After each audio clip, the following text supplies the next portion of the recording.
Hey there, baseball fans. Nathan Rohde, Shooter Hunt, and Blaine Clemmens here with State to the Nation for PBR Northern California. Blaine, thanks for joining us today. Let's jump right into the 2021 draft conversation. Davis Diaz is a guy up there that we've liked for a long time. Love his agility, premium defender at shortstop, but apparently he's been getting behind the plate this fall, and it looks pretty good. Yeah, he's caught in the past. He caught as a younger player. It was a known thing that he did, but then he had just evolved into this very slick fielding shortstop at the freshman level in high school as a starter, and continued to do that, and continue to be the good baseball player that he is. I mean, everything he does is with a high level of skill, a high level of cleanness. Like we said, agility and quickness versus raw speed at the pro case. He displayed some bat talent. I think for me that's the one thing people would, can it be impactful? Mm-hmm. The glove skills without plus foot speed can still be impactful and well above average because he's so good at doing it. The makeup is really super strong. He smiles easy. He's a fun kid to be around. Like all the intangibles and everything is there. And then he got behind the plate for a few innings in scout ball this fall.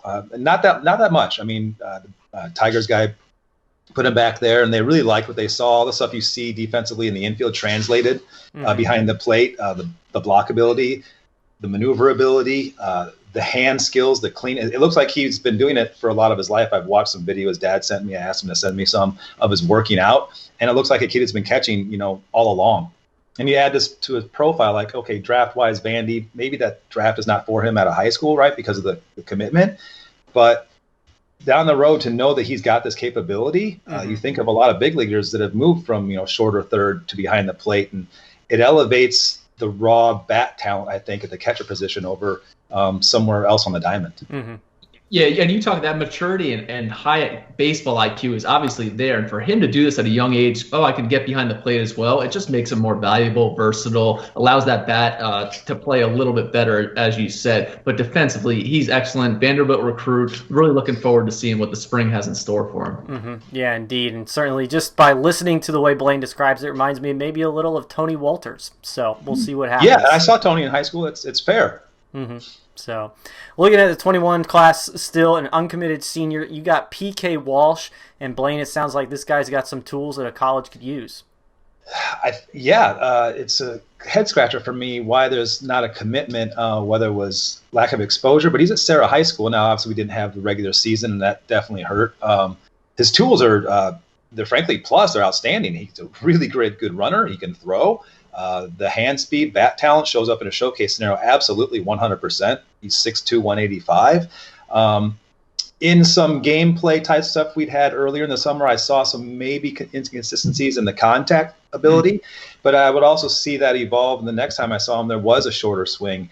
If you can imagine like a Vernon Wells kind of handy, wristy type of stroke back, like if you remember him, PK kind of has some of that a little bit, which in some ways can limit his adjustability to maybe pitches in different locations, say off the plate or maybe on the outer half. But raw tools-wise, I couldn't find probably more than a handful of players in this state in that class you could grade out, run, throw. The blast metrics are really favorable to him.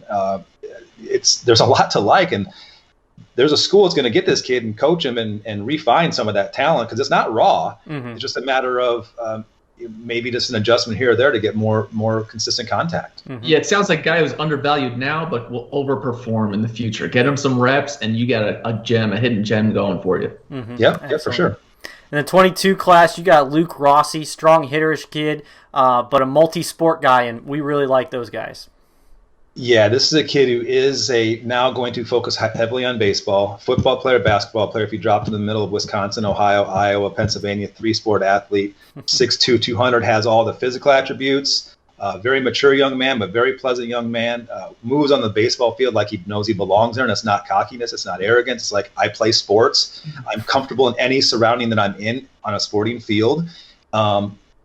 We saw him hit early in the summer at one of our showcases, my Barry World Series showcase, and this couple scouts there said, "Hey, who's that guy?" And was a name we had never seen come across because he was playing basketball and football, and he's just now focusing. So you guys know what that means in other parts of the country when a kid like this I think he's got big league bat talents. What I actually think. I think this kid's got a chance to hit for a long time. Mm-hmm. That's impressive stuff, and not even other parts of the country. You're talking about NorCal, which churns out big leaguers. So he's in good company with the people around him. Now he's concentrating on baseball. Chance to make some big jumps. Mm-hmm. Yep. Yeah, certainly so. And then in that 23 class, we updated those rankings recently and highlighted a bunch of guys that were on their way up those rankings. And Blaine, your guy was Carmelo Rivera.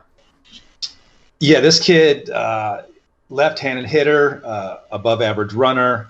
The throw for the grade class is above average. The swing is clean. It's compact. It's fairly tight. He looks like a young player that's going to do this for quite some time. The ease in which he ran the 60s, sometimes we put stopwatch, but the ease in which he did it, and the smoothness, and there's the body control, and then you watch the same body control at the plate. It looks like this kid he's a Valley Christian, has a super bright future. Mm-hmm. Yeah, get those good athletes, let him grow. He's still only a sophomore, so it's going to be fun to see him the rest of the way. Yeah. Mm-hmm. And then looking at that freshman class, the 2024s, Tatum Marsh sounds like a big-time dude, and like a lot of these young guys, plays on both sides of the ball for right now. Yeah, he does. Same high school, Valley Christian, so they're always strong, and looks like they're going to be strong for some time to come. And this young man, Tatum's got a 2025 brother, Quentin, who's one of the better players that I've seen in that class, left-handed hitter. So Tatum does everything easy. If when you stand there and watch the BP and you're next to him, he's swinging wood in this showcase we had. So you can feel a different thing about him versus some other players, just the way the ball came off, the way he did it without breathing heavily, and was able to produce. If you thought he was a junior, you wouldn't have been shocked. Big arm, graceful runner, not a plus runner yet, but certainly going to be average or slightly above as he gains explosive strength in his body. But it just comps are fun and everything, and I didn't see Mike Stanton at the age of 14, but this kid's a talented young man, and the business-like approach that he went about that showcase day was like, I'm here to show you that I'm as good as anybody in this class in this state. Pay attention. Yeah, and you talked to me even during his entire workout that day saying, hey, this Marsh kid's really good. We need to get him to these 24 rankings, which he did. But it's kind of freakish athleticism for that grade. 6'1", 160 now, wouldn't put it down if he's 6'2", 190 by the time he's done as a senior. So there's definitely power on the offensive side. He's got a really good arm, so he could develop into a pitcher at some point. Well, he did go on the mound. I'm sorry, he did. He got up to 86 on the mound. His last pitch was 86, and he spun a slider and little field check for the changeup. So future's wide open for him. He's a young Steve Nebraska. He's getting after it. Nice. There's a good comp for you. Well, appreciate the time, Blaine. There's a great look at some prospects out of Northern California, so we look forward to hearing more about them. But as always, for Shooter Hunt and Blaine Clemmens, I'm Nathan Rohde. This was State to the Nation, and until next time, we'll see you guys at the ballpark.